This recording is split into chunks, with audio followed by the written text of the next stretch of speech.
지난 12월 6일인데요.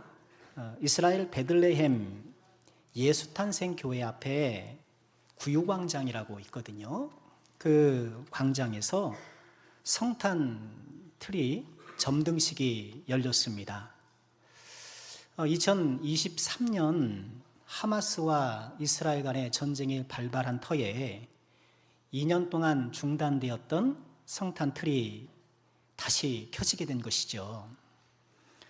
사람들이 함께 모여서 신문 기사를 보니까 기독교인뿐만 아니라 무슬림들, 이 사람들 명절이라고 생각했는지 이렇게 다 모여서 점등식을 축하했는데, 하마스와 이스라엘이 휴전에 합의를 했긴 했습니다만 여전히 국지전이 있는 것 같고요. 불안전한 상태인데, 그런 가운데 성탄의 등불이 켜지는 것은 아마도 전쟁이 속히 종식되길 바라는 많은 사람들의 소망이 담긴 것이 아닌가 생각해 봅니다.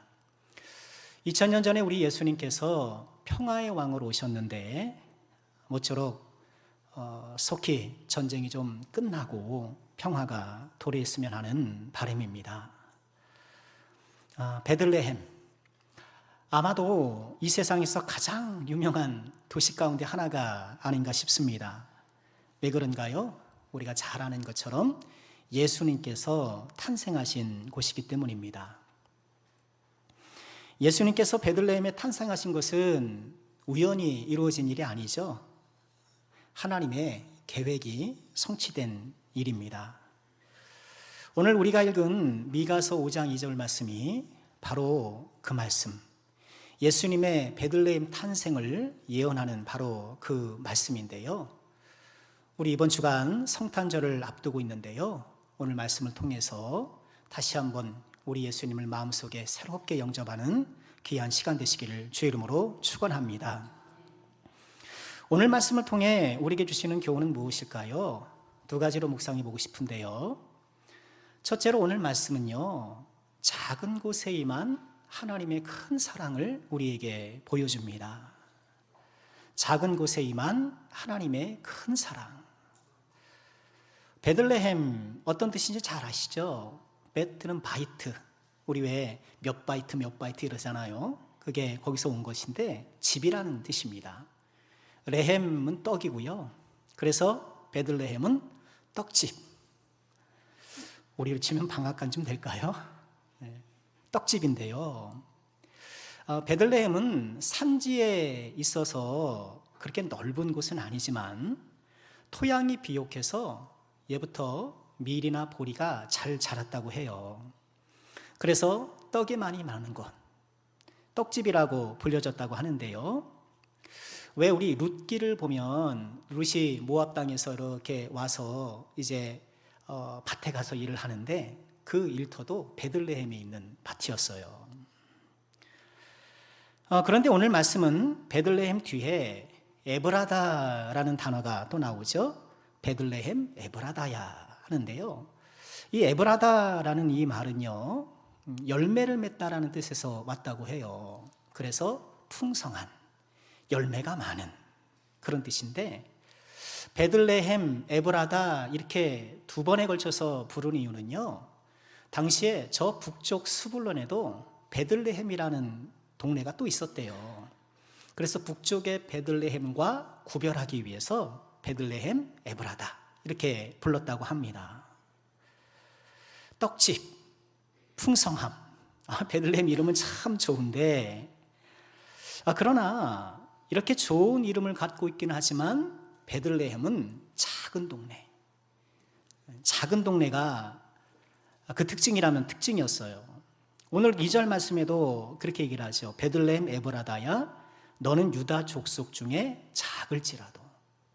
베들레헴 에브라다 하면서 작다라는 이 형용사를 갖다 붙여요. 작은 동네라는 거예요. 여호수아서를 보면 이스라엘 백성들이 출애굽한 후에 애굽에 정착하잖아요. 또 거기서 각 지파에게 땅을 분배해 줍니다. 여호수아 15장에 보면 유다 지파에게 땅을 분배해 주는데 유다 지파의 여러 가문들에게 땅을 분배해 줘요. 어디까지 어디, 어디까지 어디 그러잖아요. 이 여호수아 15장에 유다 지파들이 예루살렘 부근의 모든 땅을 차지하게 되었는데, 그때 땅을 분배하는 여러 동네 가운데 베들레헴이 등장하지 않아요.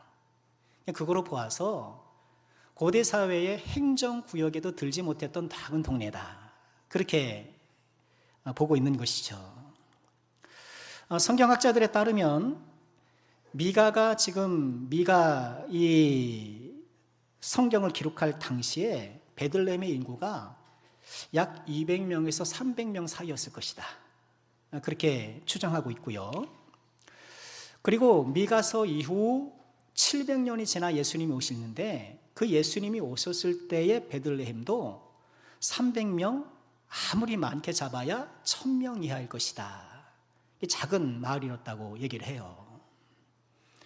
또한 이 작다라는 것은 그저 규모가 작다는 것이 아니라 더불어서 가치도 적은, 그래서 보잘것없다는 뜻도 돼요. 베들레헴 에브라다야, 너는 작고 보잘것없지만은. 그런데 오늘 말씀은 이처럼 작고 보잘것없는 베들레헴 에브라다에 누가 나실 것이라고요? 이스라엘을 다스릴 자가 날 것이다, 이렇게 선언하고 계시는 거예요. 더욱이 그 다스릴 자는 그 근원이 상고에 있다. 상고라는 것은 기억이 닿지 않는 옛날인데 태초를 뜻하는 거예요. 그리고 어울러 영원에 있다. 영원이라는 게 뭔가요? 우리는 영원 그러면 시간이 무한히 이어지는, 시간의 영원만 생각해요. 그러나 영원은 다만 시간의 영원이 아니라 질적 영원함이 있어요. 그래서 유한한 기쁨이 있고 영원한 기쁨이 있는 거예요. 우리는 이 땅에서 유한한 기쁨밖에 누리지 못하니까 천국 가서 영원히 즐겁다고 한다면, 아이고 그거 지루해서 어떡해, 이렇게 생각해요. 맨날 즐겁기만 하면 그거 지루해서 어떡해. 그건 유한의 즐거움에서 영원을 판단하기 때문에 그런 거예요. 아니에요. 영원히 즐거워해도 모자람이 없는 즐거움이 있는 거예요. 자, 즉 이 이스라엘을 다스릴 자, 이분은 그 근원이 상고여 영원인, 여러분 영원한 존재는 하나님밖에 없잖아요. 그러니 그 근원이 하나님이라는 뜻을 함축하고 있는 거예요. 베들레헴 에브라다야, 너는 작고 보잘것없을지 모르겠지만 너에게서 그 근원이 영원한 하나님이신 이스라엘을 다스릴 자가 나올 것이다, 이렇게 말씀하고 있는 거예요. 당시 유명했던 예루살렘이나 또 북이스라엘의 세겜이나 이런 도시들은 굉장히 유명했던 도시거든요. 대도시였거든요. 그런 큰 도시가 아니라 행정구역 표기에도 들지 못했던 베들레헴에 메시아가 태어나실 것이라는 것은 그 자체로서 우리에게 복음의 메시지가 아닐 수 없는 거예요. 비록 작고 초라한 인생이라도 우리 주님께서 찾아오시면 가장 위대한 인생이 된다는 것, 여러분 이것을 담고 있는 것 아니겠습니까? 이것이 하나님의 주요 방식 가운데 하나예요. 우리 하나님은 약한 자를 들어 강한 자를 부끄럽게 하시고, 없는 자를 들어 있는 자를 부끄럽게 하시고, 이 작은 소자에게 물 한 그릇 주는 것까지도 잊지 아니하시는, 작은 것에 깊은 관심을 갖고 그것에 큰 가치를 부여하시고 다가가시는 분이시라는 거예요. 베들레헴, 예수님이 탄생하실 때에 보잘것없는 촌동네였지만, 물론 그렇다고 해서 무슨 대도시가 되고 뉴욕이나 서울처럼 어마어마한 도시가 된 것은 아니지만, 여러분 베들레헴 하면 마치 내 고향인 것처럼, 마음의 고향인 것처럼 따뜻한 마음이 들지 않습니까? 온 세상 그리스도인들의, 오고 가는 모든 세상의 크리스찬의 마음의 고향이 되었던 동네 베들레헴. 세상은 큰 것을 좋아해요. 키 큰 걸 좋아해요. 우리 자녀들이 누구 사귄다 하면 키가 얼마나 되는지도 보고 그러죠.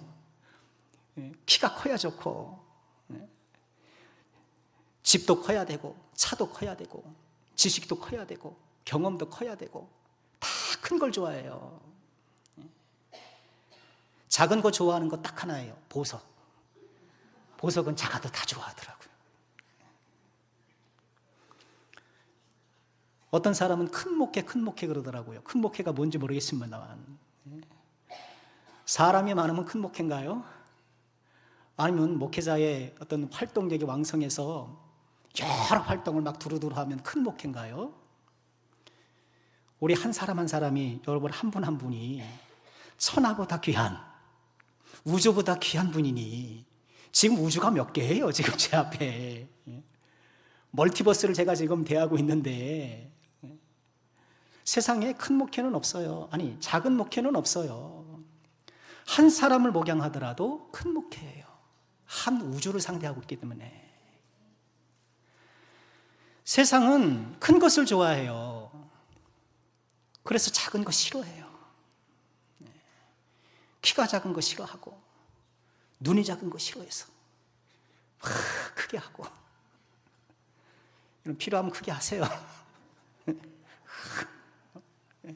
막 트고 그러잖아요. 지식이 작은 거, 내 연봉이 작은 거, 내 출신 학교가 작은 거, 내 출신 지역이 작은 거, 작은 건 싫어해요. 창피해요. 숨기려고 해요. 문제는 이런 세속적 가치관에 그리스도인도 예가 아니라는 거예요. 자유롭지 못해요. 나의 나된 것은 주님의 은혜라 찬양은 하면서도 왜 나의 나된 것을 그렇게 부끄러워하는지 모르겠어요. 우리 인생은 시간이 가면 다 작아지잖아요. 키도 작아지고 총명도 작아지고 인간관계도 작아지고 재물도 작아지고 다 작아져요. 이렇게 점점 시간이 가면 갈수록 작아지는 우리들, 마음도 작아져서 우리가 좀 시간이 지나면서 마음이 좀 넓어야 되잖아요. 초등학생보다는 10대가 마음이 넓어야 되고 10대보다는 20대가 마음이 넓어야 되고 20대보다는 30대가 넓어야 되고 그래야 되잖아요. 이 마음이 넓어야 되는데 아니 시간이 갈수록 마음이 쪼다처럼 돼서 여러분 쪼다가 뭔지 아세요? 예, 일설인데요. 왜 고구려에 장소왕이라고 있잖아요. 오래 살아서 장소왕이에요. 그분이 98세를 사신 거예요. 왕을 79년 동안 한 거예요. 그래서 일찍이 태자를 책봉했는데 그 태자 이름이 조다예요. 아니 아버지가 얼른 돌아가셔야 왕이 되는데 아버지가 안 돌아가시는 거예요. 그래서 결국 아버지보다 먼저 이분이 돌아가신 거예요. 그래서 아버지의 그늘에 자기 뜻을 펴지 못한 사람, 그래서 뭔가 좀 억울하고 좀 비굴한 사람, 이런 뜻이 이렇게 더 확장이 되어서 오늘날 쪼다가 된 거예요. 여러분 쪼다 되면 안 되잖아요. 하나님께서 작고 초라한 베들레헴을 큰 왕의 출생지로 삼으셨다는 것은요, 나날이 쪼그라드는, 그러고 싶지 않은데 자꾸 쪼다처럼 구는 우리의 이 작아지는 인생들에게 큰 소망이 아닐 수 없는 거예요. 작고 초라한 베들레헴이 예수님이 탄생한 곳이 되시니 이제는 세상 모든 사람들이 한 번쯤은 가고 싶어하는 다 마음의 고향이 된 것처럼, 비록 베들레헴 에브라다처럼 작고 초라한 인생이지만 이 안에 예수님이 찾아오시면 아름다운 인생이 되는 것 아니겠습니까? 중요한 것은 나의 외모나 인간적 자산의 크고 작음이 아니라 예수 그리스도께서 내 안에 계시느냐, 그 예수님이 내 안에 살아 계시느냐, 그것이 중요한 거예요. 아무리 내가 인간적으로 크고 화려한 것을 잔뜩 누린다 하더라도 예수님이 없으면 그보다 초라한 인생이 어디 있겠어요. 비록 내가 변변히 내세울 것 없고 사람들 보기에는 초라해 보인다 하더라도, 겉으로는 미약하고 작고 보잘것없다 하더라도 예수님을 모신 사람이야말로 가장 빛나고 화려한 인생. 여러분, 이것이 우리의 믿음 아니겠습니까? 여러분, 이 믿음을 꼭 붙잡으시고, 시간이 지날수록 우리의 겉모습은 작아지고 낡아질 수밖에 없는데, 예수님을 모시는 우리의 속사람은 날마다 강건해지는 이 믿음의 능력과 신비. 고린도후서 4장 16절, 우리가 좋아하는 말씀이잖아요. 같이 한번 읽을까요? 시작. 그러므로 우리가 낙심하지 아니하노니 우리의 겉사람은 낡아지나 우리의 속사람은 날로 새롭도다. 우리의 겉사람은 낡아지지만 아무도 여기에서 자유로울 수가 없어요. 다 낡아집니다. 그러나 우리 주님으로 말미암아 날마다 새로워지는 인생. 작은 곳에 초라한 곳에 기꺼이 찾아오사 그 인생을 새롭게 변화시키는 우리 예수님을 이번 성탄주간 다시 한번 내 마음에 모셔드림을 통하여서 날마다 새롭게 하시는 그 은혜에 힘입어서 우리 인생을 아름답게 펼쳐나가시는 복된 종들 다 되시기를 주님의 이름으로 축원합니다.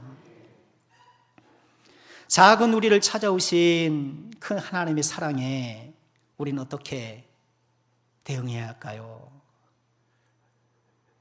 저는 그것을 예수님이 살아있는 사람이다, 이렇게 묵상해 보았습니다. 같이 한번 읽어볼까요? 시작. 예수님이 살아있는 사람. 오늘 이 미가서 이 말씀은요, 700년 후에 이제 이루어졌잖아요. 예수님이 탄생하셨어요. 베들레헴에서. 예수님께서 탄생하실 때 동방의 박사들이 예수님을 찾아오잖아요. 유대인의 왕이니 응당 수도 예루살렘이겠거니 하고 예루살렘을 찾아갔습니다만 거기에는 이방인 헤롯이 자리를 차지하고 있었죠. 유대인의 왕이 났다는 소식에 헤롯은 놀라면서 분노했습니다. 그리고 옆에 서기관들에게 물었지요. 그 메시아가 어디 태어난다고 예언되어 있느냐? 이 서기관들 율법 전문가답게 즉각 대답합니다. 바로 오늘 말씀으로 대답하죠. 마태복음은 이렇게 전해요. 이르되 유대 베들레헴이오니 이는 선지자로 이렇게 기록된 바 또 유대 땅 베들레헴아 너는 유대 고을 중에서 가장 작지 아니하도다. 내게서 한 다스리는 자가 나와서 내 백성 이스라엘의 목자가 되리라 하였습니다 하면서 이 미가서 말씀을 즉각 인용해서 착 얘기를 하는 거예요. 그런데 어떤 일이 벌어졌나요? 이 헤롯은 베들레헴에 예수님이 태어난다라는 이 이야기를 듣고 예수님을 죽이려고 합니다. 그때를 기준으로 2세 이하의 아이 모두 죽이라고 명령을 내려요. 선지자가 주신 말씀을 알았지만 예수를 죽이려고 했어요. 선지자의 말씀을 알았지만 결국 예수님을 죽이려 했던 헤롯의 이 모습이 우리에게도 있지 않는가? 말씀을 알면서도 순종을 미루고 말씀을 외면함을 통해서 예수께서 내 삶에 역사하시는 것을 차단시키죠. 차단시키는 거예요. 현실에 맞지 않아. 옳다는 건 알지만 지금은 아니야. 차단하는 거예요. 우리 역시 헤롯처럼 예수님을 죽이려 했던 혐의에서 자유롭지 못한 것은 아니겠는가?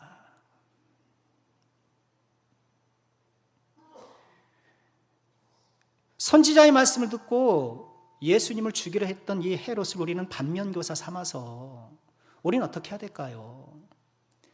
하나님의 말씀을 듣고 나의 인격과 삶 속에서 예수님이 살아나도록 하는가? 이것이 베들레헴 에브라다에 찾아오신 하나님의 큰 사랑에 보답하는 길이 아니겠습니까?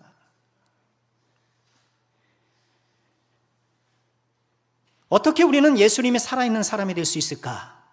오늘 말씀 속에 그 답이 있다고 봐요. 우리 3절 말씀 보실까요?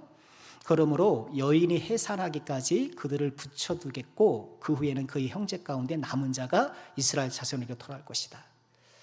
그러니까 여인이 해산 때에 고통스럽잖아요. 그런 것처럼 당분간 이스라엘은, 유다는 좀 고통을 감내해야 돼요. 그들의 죄로 인해서. 그러나 그 고통의 때가 지나면 하나님의 남은 백성들이 돌아오게 될 것이라는 거예요. 그렇게 되면 어떻게 해요? 4절 볼까요? 그가 여호와의 능력과 그의 하나님 여호와의 이름을 위엄을 의지하고 서서 목축하니. 이스라엘 다스리는 자가 하는 일은 뭔가요? 이제 때가 지나서 해산의 고통이 지나면 이제 그 남은 자를 모아서 어떻게 해요? 오늘 말씀 보면 서서 목축하니. 그래서 아까 보았던 마태복음에서는 이스라엘의 목자가 되리니 말씀하신 거예요. 베들레헴 에브라다, 이 작고 초라한 곳에 찾아오신 하나님의 사랑에 우리는 어떻게 합당하게 대해야 되는가? 그것은 다름 아니라 목자로서 우리에게 찾아오신 그 예수님을 따르는 거예요.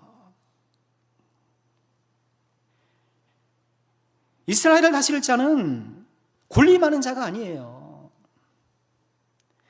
거들먹거리면서 억압하고 통제하는 그런 분이 아니라 자기 양떼를 돌보는 선한 목자시라는 것.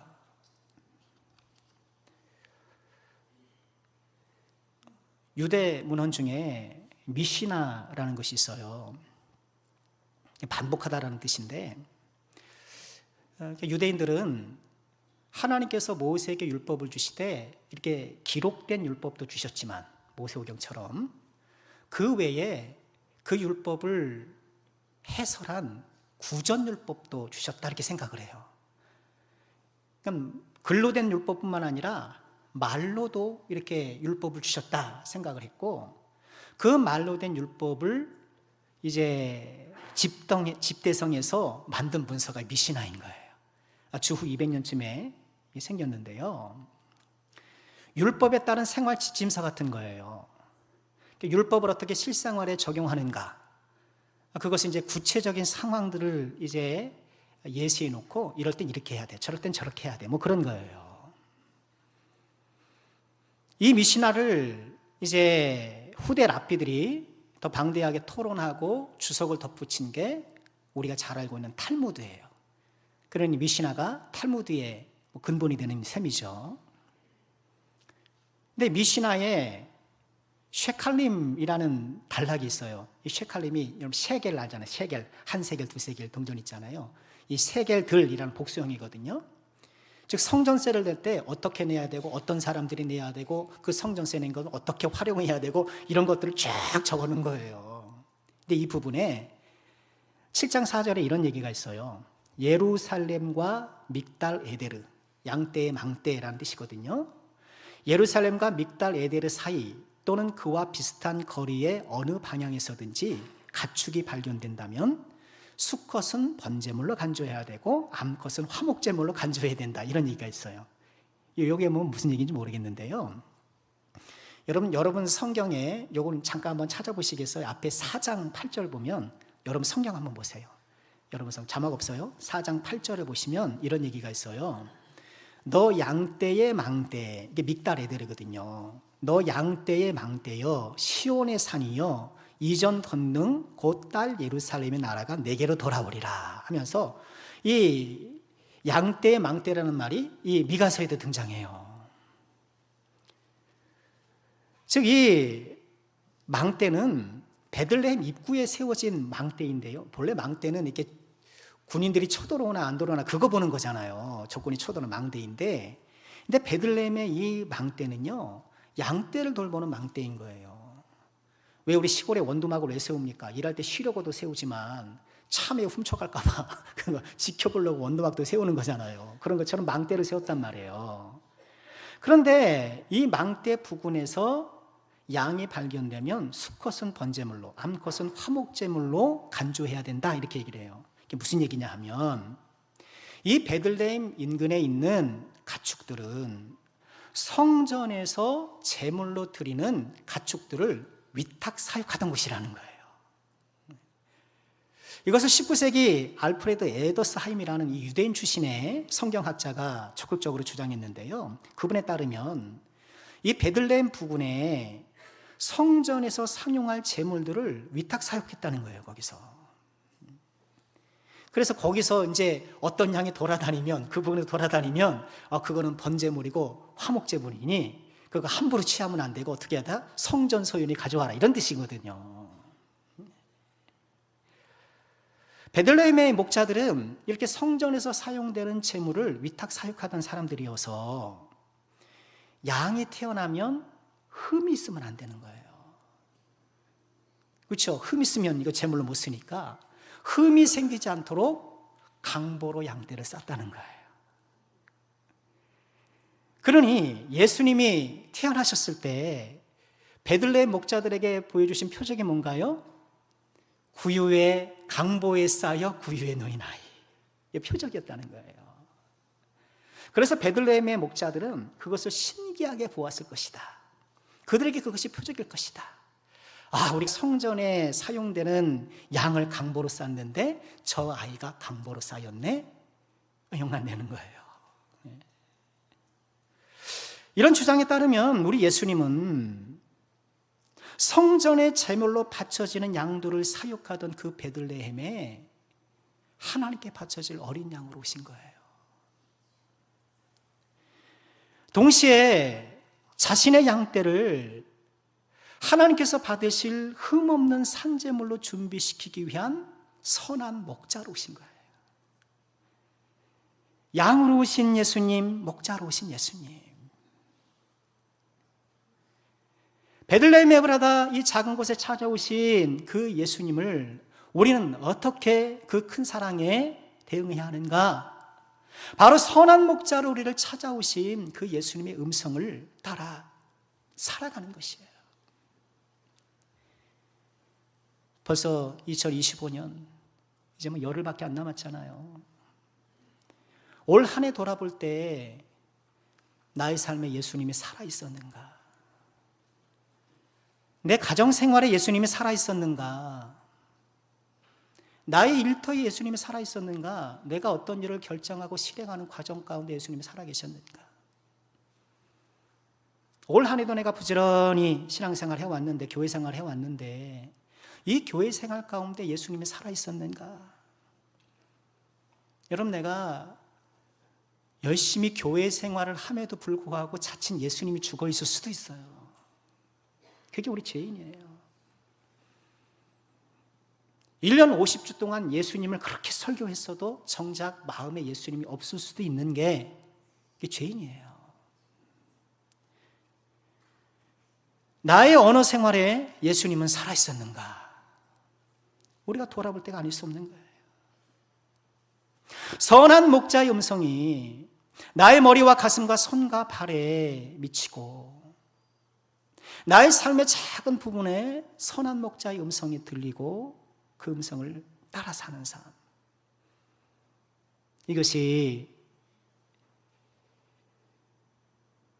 작고 초라한 베들레헴 에브라다를 찾아오신 큰 사랑에 부합하는 우리의 삶일 것입니다. 우리의 선한 목자는 우리를 위해서 자기 목숨까지 내어놓으시는 분. 그 선한 목자의 음성이 들리는 삶, 그 음성에 따르는 삶, 그래서 예수가 살아있는 삶, 우리가 함께 소망해야겠습니다. 말씀을 마치려고 합니다. 벌써 한 해가 저물어가요. 시간이 갈수록 내 인생이 점점 작아지는 것 같고 초라해지는 것 같고, 그래서 연연히 낙심될 수도 있어요. 그러나 작고 초라한 베들레헴 에브라다를 찾으신 그 주님께서 우리 사랑하는 모든 죄종들의 마음에 다시 한번 들어가길 원하셔요. 그 주님을 향하여서 마음의 문을 활짝 열고 그 주님과 동행하는 삶을 펼치시기를 주의 이름으로 축원합니다. 이 시대의 모든 베들레헴 에브라다 같은 인생을 찾아오시는 그 주님, 선지자의 말씀을 알았음에도 예수를 죽이려 했던 헤롯이 아니라 그 선한 목자의 음성을 따라 살아가는 우리 모두. 그래서 예수님이 살아있는 인생을 살아가는 아름다운 삶. 2025년 끝자리가 다가오듯이 언젠가 우리 모두 이 세상 소풍 끝나는 날이 올 거예요. 이 세상 소풍 끝자리에서 잘했다, 수고했다, 착하고 충성된 종이다, 그 칭찬과 상급을 우리가 다 받아야 되지 않겠습니까? 그 하나님을 바라보고 이 시대의 베들레헴 에브라다 작고 초라한 우리나, 그러나 우리와 함께 하시는 큰 하나님의 사랑에 힘입어서 선한 목자의 음성을 따라 살아가는 아름다운 인생을 펼쳐나가는 저와 여러분 우리 모두가 되기를 주님의 이름으로 축원합니다.